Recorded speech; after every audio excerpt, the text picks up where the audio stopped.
Seketika, Arif langsung merinding disambut suara azan asar yang mengema di antara lembah. Tubuh Arif ditubruk sesosok pria parubaya. Tinggallah nama Arif tanpa cerita.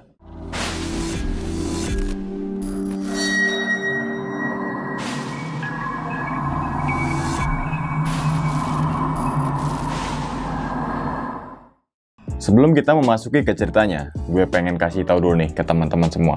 Flanel maupun topi ini adalah produk dari Hoodieku. Dan Hoodieku merupakan produk asli dari Indonesia. Gimana sih cara dapetin semua produk Hoodieku nih? Teman-teman semua langsung aja pergi ke marketplace yang tersedia, seperti Tokopedia, Shopee, Lazada, maupun Instagramnya Hoodieku. Jadi tunggu apa lagi? Mau tampil lebih keren dan juga fashionable? Nih, gue rekomendasiin ya, Hoodieku aja. Kita langsung masuk aja ke dalam ceritanya. Ngopi horor segera dimulai.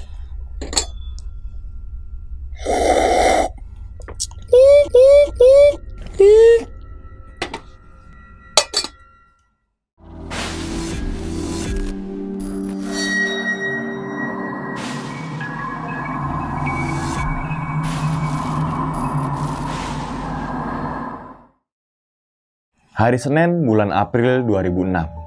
Menjelang subuh, dingin mulai merasuk ke tubuh si Arif.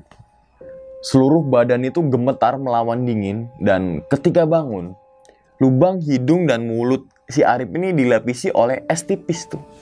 Sepertinya uap air dari hasil pernapasan menjadi kristal es. Kondisi mulai terang, tetapi matahari belum muncul ketika Arif mengambil wudhu. Arif sempatkan untuk sholat subuh terlebih dahulu, walaupun dalam kondisi menggigil serta darurat atau SOS. Apa yang Arif lihat semalam, yang berupa lampu penerangan jalan dan suara motor, ternyata berupa lembah jurang dan hutan pinus. Hal terpenting semalam adalah Arif dalam kondisi sadar, bukan mimpi. Beruntunglah, logika akal saya itu semalam masih jalannya. Kalau tidak, tinggallah nama Arif tanpa cerita. Rencana survival hari kedua. Arif harus turun sejauh mungkin agar segera bertemu ke perkampungan warga. Pagi-pagi sekali sebelum jam tujuan sekiranya, Arif udah mulai berjalan kembali menuruni aliran sungai tersebut. Kondisi jarak antar bebatuan ini mulai tinggi tuh teman-teman semua ya. Dan Arif dihadapkan oleh sebuah gugusan batu yang curam ya, dan ternyata itu adalah air terjun. Kondisi aliran sungai ini mirip sebuah lembah yang diapit oleh dua bukit. Arif harus melewati air terjun tersebut yang tingginya mencapai 5 meteran. Di sini Arif langsung berpegangan pada sisi bebatuan ya, jadi kayak merap gitu, ditumbuhi rerumputan dan lumut. Nah, bisa dibilang seperti merayap di samping air terjun tuh. Beruntung, debit air yang meluncur sangat sedikit, sehingga tidak membasahi pakaiannya. Dan partner survival si Arif ini kembali, yaitu burung bersayap biru dan berekor kuning kembali terbang di hadapannya. Hari ini, burung tersebut sepertinya melanjutkan tugasnya menemani Arif lagi. Kelakuan si burung itu sama seperti hari pertama kemarin. Siang itu, kondisi mulai mendung. Beberapa menit kemudian turun gerimis. Arif menemukan sebuah goa untuk berteduh. Namun, bukan goa yang seperti dibayangkan sebelumnya. Ternyata, hanya sebuah cerukan tanah yang cukup untuk satu orang dan terlindung dari hujan. Arif berusaha agar pakaian dikenakan gak basah. Maka, selama perjalanan, seringkali Arif terpeleset untuk mencari batuan yang kering tak berair. Singkat cerita, setelah 30 menit Arif neduh di cerukan tanah, hujan pun mulai berhenti. Dan Arif kembali melanjutkan survivalnya. Matahari mulai meredup pada hari itu. Persiapan tidur sama seperti di hari pertama tadi. Hanya kali ini sarung tangan tinggal satu. Sepertinya yang satu lagi tuh terjatuh yang entah di mana gitu jatuhnya. Nah, sebelum langit gelap, Arif sudah tertidur pulas teman-teman semua. Dan sama seperti malam sebelumnya ya, ketika bulan purnama tepat di atas kepala, Arif kebelet buang air kecil. Nah, malam kedua ini, telinga Arif mendengar gemak sound system, mirip seperti orang lagi ada acara hajatan. Apalagi nih, semoga ini benar dari suara orang hajatan. Berarti tidak jauh dari pemukiman penduduk, ucap Arif dalam hati. Akhirnya, Arif mencoba untuk tidur lagi. Nah, kondisi malam itu seperti malam pertama ya, yaitu menggigil, dan menggigil gitu. Namun akhirnya Arif bisa tertidur pulas juga. Hari ketiga Arif tersesat, yaitu hari Selasa bulan April 2006. Hampir sama seperti 2 hari sebelumnya. Dari pagi, Arif mulai jalan menuruni jalur sungai tersebut. Namun pada hari ini, sang burung yang menemani tidak lagi datang. Sambil Arif ini berjalan ya, tiba-tiba terbayang semua orang yang Arif kenal.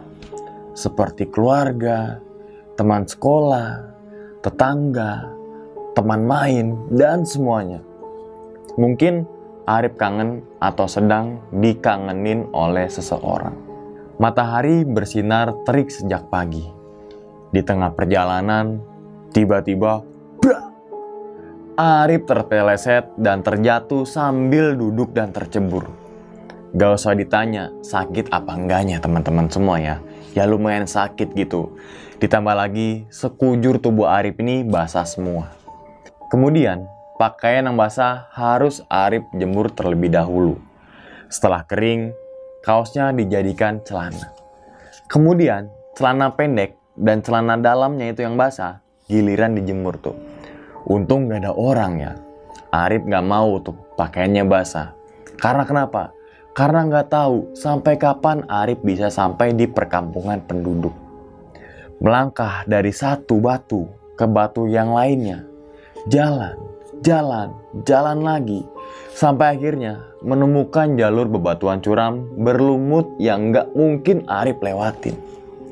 Tepat di sebelah kanan terdapat sebuah gundukan bukit yang paling tinggi ya.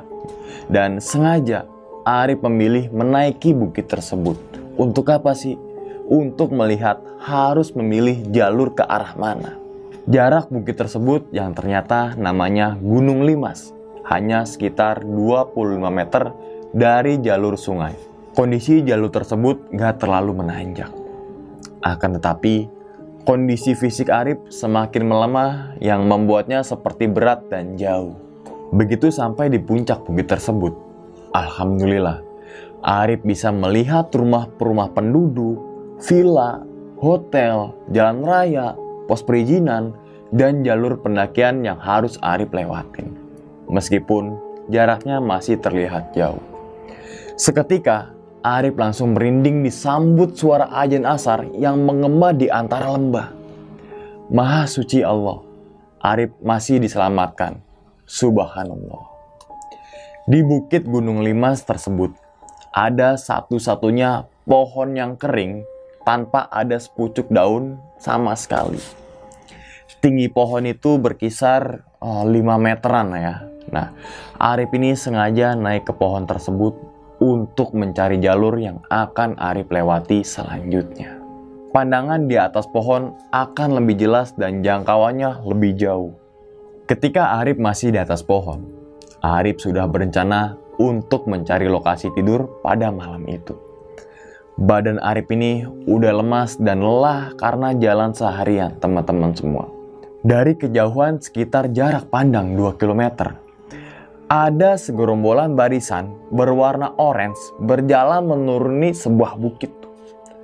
Karena takut halusinasi lagi, akhirnya Arif perhatikan lagi dari atas pohon. Ternyata benar, mereka adalah rombongan pendaki atau tim SAR. Saat itu, Arif teriak sekuat-kuatnya sampai menggema dan seketika hening sejenak. Dan gak lama setelah itu, ada suara teriakan balasan dari mereka. Akhirnya, Arif melambaikan kaos sambil teriak lagi di antara ranting pohon kering yang tak berdaun tersebut. Setelah mengetahui posisi Arif dari kejauhan, terlihat rombongan tim SAR berbelok ke arah Arif dengan menuruni lembah yang cukup lebar dan dalam.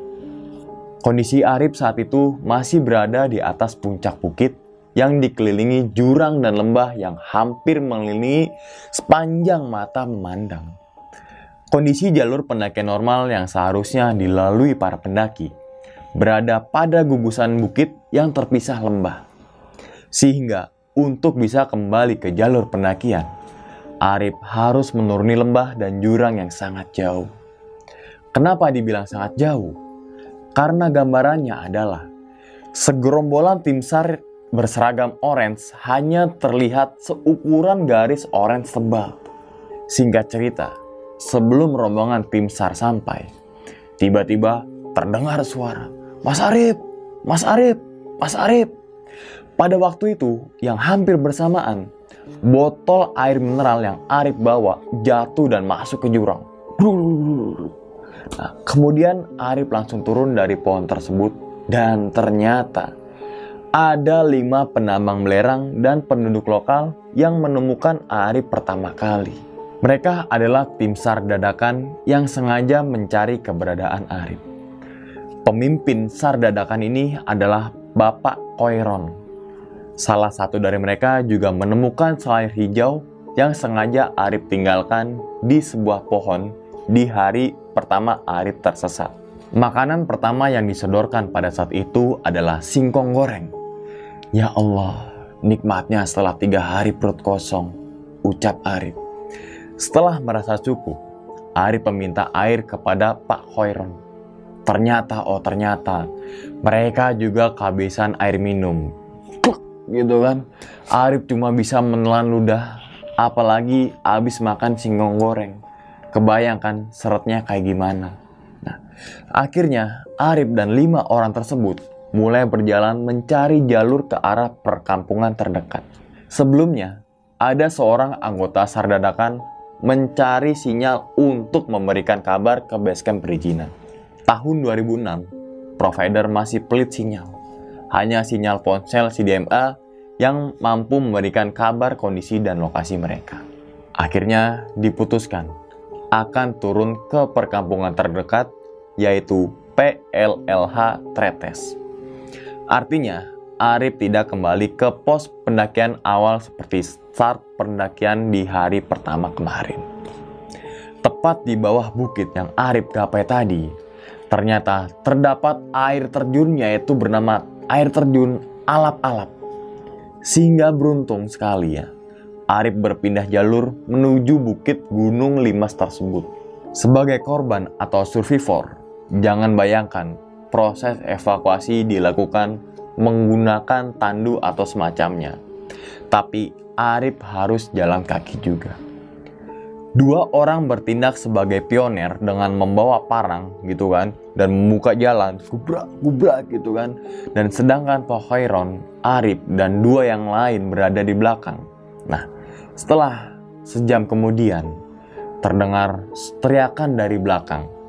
Suara tersebut adalah rombongan tim SAR yang berseragam orange yang Arif lihat dari atas pohon tadi. Semua memberikan selamat kepada Arif. Berhentilah mereka dan bergabung entah berapa orang pada saat itu ya. Mungkin 15 orang lebih lah. Dengan spontan Arif langsung meminta air minum. Tim SAR kedua juga membawa nasi bungkus dan meminta agar Arif makan terlebih dahulu sebelum akhirnya lanjut perjalanan turun. Ternyata 3 hari tidak mengunyah makanan dan kedinginan, rasanya itu sakit sekali untuk sekedar membuka mulut agar lebar tuh. Bibir mulai pecah-pecah gitu kan. Tapi harus Arif paksakan untuk menelan nasi bungkus itu. Masih ingat sekali lauk pada sore itu teman-teman semua, yaitu nasi putih, telur ceplok, tahu, dan juga tempe. Mulut dan perut hanya mampu menampung setengah bungkus makanan saja.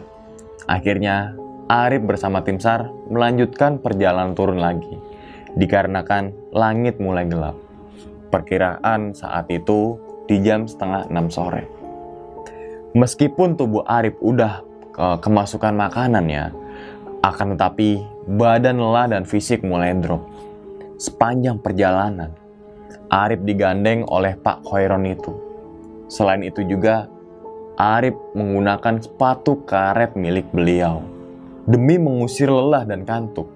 Semua rombongan saling cerita ngalor ngidul tuh, bercanda, jorok-jorokan gitu kan, sambil terus berjalan. Tak terasa, hari semakin gelap dan senter pun mulai dinyalakan.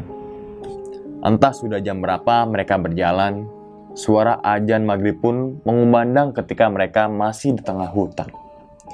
Jalan lagi, turunan lagi, jalan lagi, turunan lagi. Begitu aja terus tuh teman-teman semua. Adzan Isya memecah langit pada malam itu. Dan mereka masih belum sampai di perkampungan penduduk. Akhirnya, badan Arif ini mulai sempoyongan dan meminta untuk istirahat sebentar. Dan Arif juga ditawari oleh Pak Khairon agar digendong aja. Akan tetapi, Arif menolaknya. Karena kondisi jalanan sudah mulai mendatar. Dan karena tubuh Arif gak mampu lagi untuk jalan. Akhirnya, Arif digendong secara bergantian oleh tim SAR. Setelah 10 menit Arif digendong secara bergantian itu ya, sampailah mereka di rumah penduduk terdekat, yaitu di PPLH Tretes.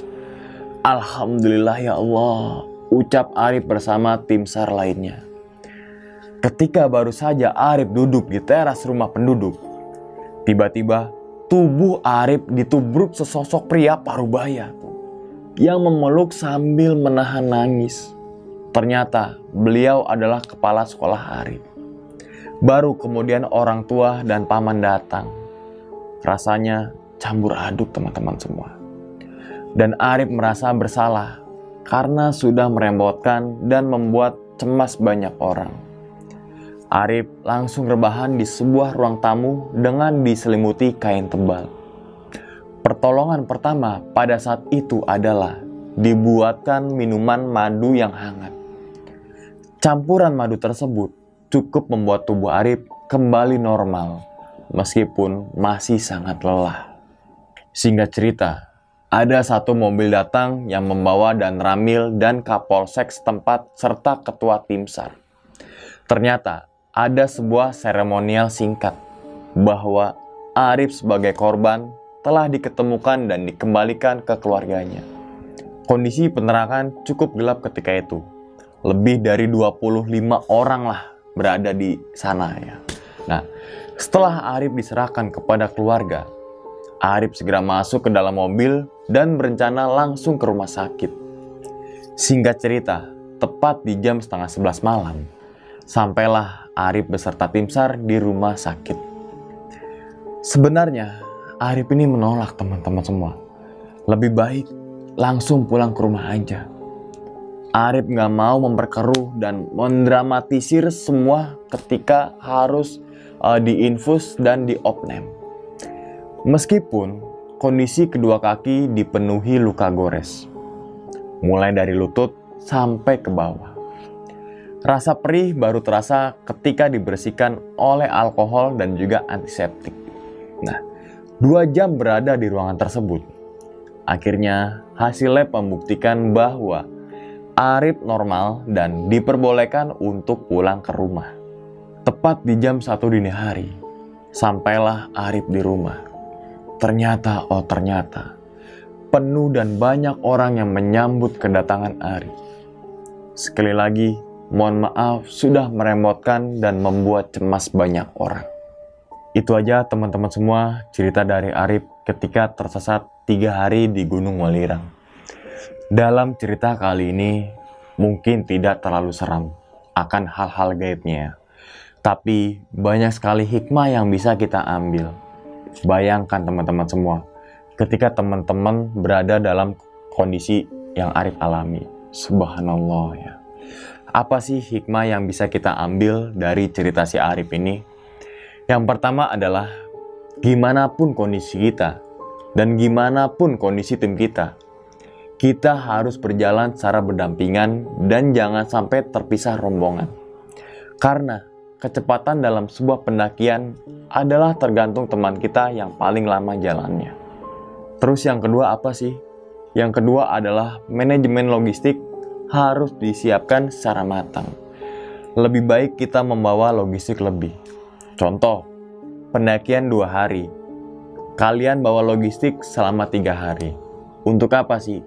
Karena kita tidak tahu akan bahaya dan kondisi saat pendakian itu ya.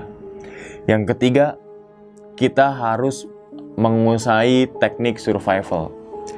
Teknik survival ini adalah poin yang sangat penting ketika akan berkegiatan ke alam bebas. Terus yang keempat apa? Yang keempat adalah dalam kondisi apapun itu, kita tidak boleh panik dan harus tetap tenang. Berpikir secara positif mungkin bahwa kesempatan hidup itu ada ketika kita mau berusaha. Risiko di gunung tidak bisa dihilangkan, namun kita bisa meminimalisir dengan persiapan dan kesiapan. Segitu aja dulu teman-teman semua pada video kali ini, dan nantikan video-video gue berikutnya.